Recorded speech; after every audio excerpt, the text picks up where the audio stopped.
What's up, everybody? So, this is going to be a lecture review over the maritime trade of the Indian Ocean, which was a component of our Unit 2 focus on economics and connectivity across Afro-Eurasia. As we expand on the material that we learned in the Trans-Saharan trade route, we also start to recognize that this trade route is also going to be impacted by the Indian Ocean itself, and a ton of individuals will be moving both themselves, their ideas, and their goods across this massive water system, and that will further impact all of the trade going on in, again, Afro-Eurasia. As we started to outline some of the major goods that were moving through this area, of course from Eastern Africa, which of course would be comprised of what was Abyssinia or Ethiopia, we start looking at the animal byproducts that is very consistently recognized as being luxurious goods from Africa. So lots of ivory, lots of tortoiseshell, lots of different animal hides. You even bring in some unique gemstones, quartz crystals. Of course, diamonds will become a major trade item later on in Africa's history, but for now we're seeing mostly iron, gold, and of course, sadly and realistically, a lot of people, as covered in the last lecture review.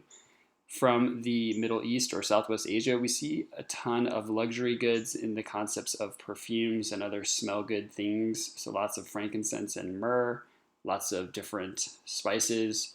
You will see typically things that are more personal luxury items coming from this area.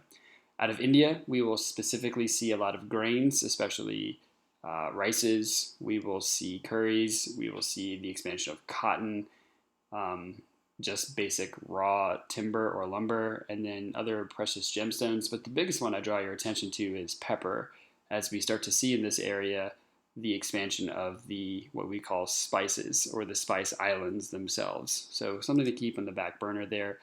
As you notice, some of those trade routes will run very closely to the subcontinent of India. In Southeast Asia, again, we recognize this area as the Spice Islands in what is today mostly Indonesia, but even pushing up into some areas of the kind of like Papua New Guinea regions. You see a ton of spices like cloves, nutmeg, pepper, peppercorns, coriander, so on and so forth. There will also be a little bit of metals moving through the areas. You can see tin will be kind of pushed through here. But the key thing that I want you to focus on is that this is a major area for spices. And then, of course, to round things out, we have China, who, of course, is a major economic player. From China, we will see the top three predominant items coming from this area, and that is silk, porcelain, and tea. We tried to watch a video in class, but it didn't work because technology. That was a bummer. However, the biggest thing that we want to see here is, other than spices moving through this area, we recognize, especially in Southeast Asia, the growth of major trade empires that are connected to the spice trade. We gave you a separate handout that kind of worked through those different empires, so I'll make a video for those on a kind of separate plane because this is only focusing on Indian Ocean trade. But the big thing that I wanted to show you is, other than spices, this is a cultural moving point. This is a crossroads of a lot of spiritual systems coming through. And we discussed that both Buddhism, Hinduism, they're really going to make an influence in the Spice Islands. And we saw their connectivity from an architectural perspective, which I'll show you in the next slide, with Angkor Wat and Borobudur, which are likely to appear on your test. The reason why they're so significant is because, again, you're seeing trade carrying faiths as money is being exchanged. One of the unique things that we see here is eventually these two religions will face not really dominance, but they will just be sort of replaced by Islam. And we really specified in class that Islam today is most heavily concentrated in this region.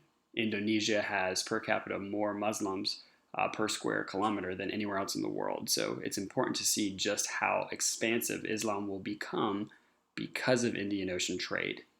So we want to again see that because of the allure of the spice exchange, you're also going to see Islam expanding into this area. But you must know that, again, prior to Islam growing here, it's going to be both Buddhism and Hinduism.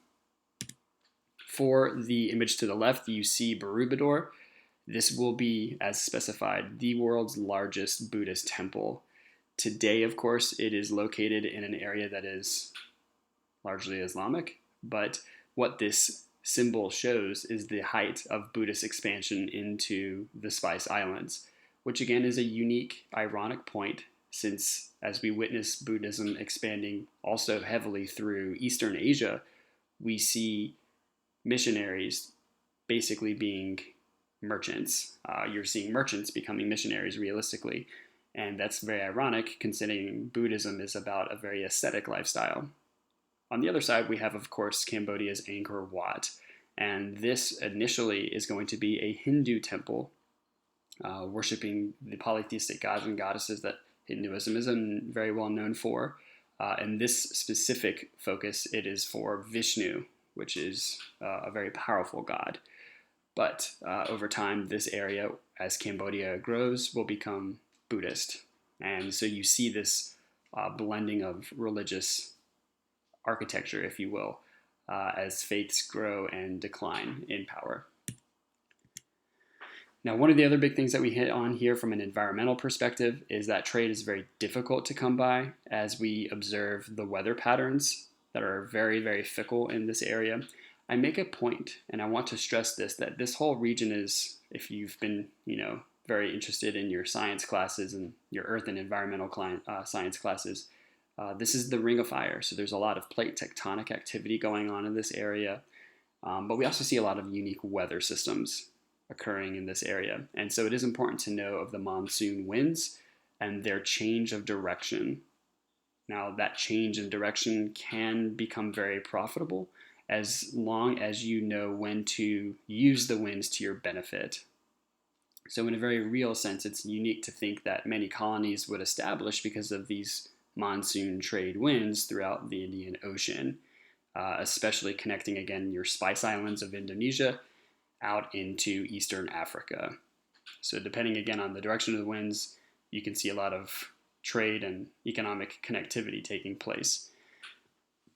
One other such area that we know is extremely fickle with its weather patterns, very turbulent, very violent weather, is through the Malacca Strait, which will become a very significant powerhouse in the growth and expansion of Islam into the Spice Islands themselves. As you can see, by about 1400, the Malacca Sultanate will expand and start really heavily influencing spiritual practices of Islam into this area because, again, there's a lot of money to be made in this area too.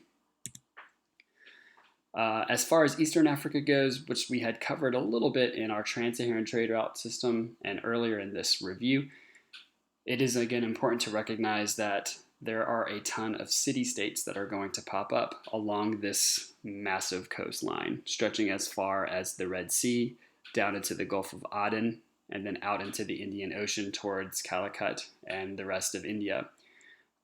We recognize that this is where, again, slave trade will really start to pick up based on race, and we're going to see a lot of those African slaves be kind of bartered off in Southwest Asian or Middle Eastern trade ports. So unique to see how this trade system for the Indian Ocean side of things will happen. Later on in the year, we will observe the practices of slavery and exchange in the Atlantic Ocean, but that's later to come. The biggest thing that we would probably test you on from this is the understanding of the Swahili coast. And we see, again, a cultural convergence happening here, a blending of languages, as your Arab traders will start to mingle with African traders. And so the language of Swahili will grow, which again is a blending of Arabic and Bantu. Bantu is a traditional, very, very early African dialect, and its language will be blended with Arabic script. So very important to see why this is the nickname of the Swahili coast, because of the use of Swahili as a trade language. And again, there's tons of these city-states popping up all through this area, and the expansion of their influence through trade also helps expand this diverse language. More of a review than anything else, but in Sub-Saharan Africa, we covered from Unit 1 the growth of Great Zimbabwe, just largely as a key player of gold and salt through the region of sub-Saharan Africa, and a ton of interactions with Arabic traders as they sailed to those sub-Saharan and East African Swahili ports.